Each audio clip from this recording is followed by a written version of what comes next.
On est dans la pièce de stockage des scellés. Lorsque les enquêteurs nous apportent une affaire, ils viennent bien sûr avec des indices à analyser et c'est ici que nous les stockons avant l'analyse.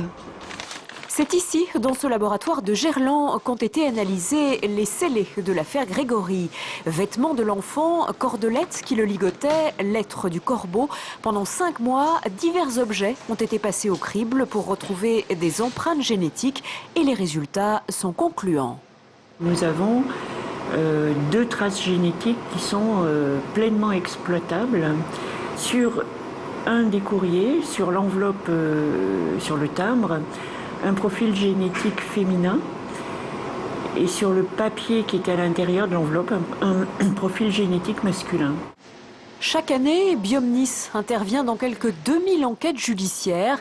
Les scellés sont inspectés minutieusement à la recherche des fameuses traces d'ADN.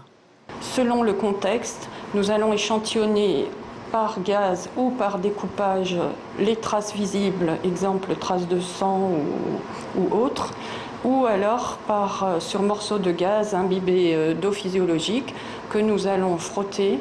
Tout cela est mis dans des tubes qui passeront en extraction dans lesquels l'ADN est extrait.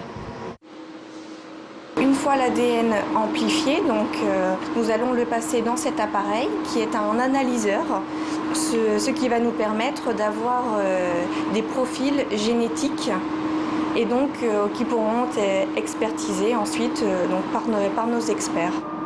Et ça, c'est ce qu'on appelle un électrophorégramme, c'est-à-dire c'est une empreinte génétique telle qu'elle se présente à la sortie de l'appareil.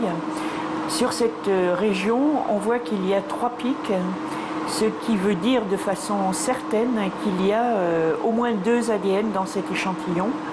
Grâce aux découvertes du laboratoire lyonnais, l'affaire Grégory est relancée. 25 ans après le meurtre du petit garçon, l'une des plus grandes énigmes judiciaires va peut-être enfin trouver son épilogue.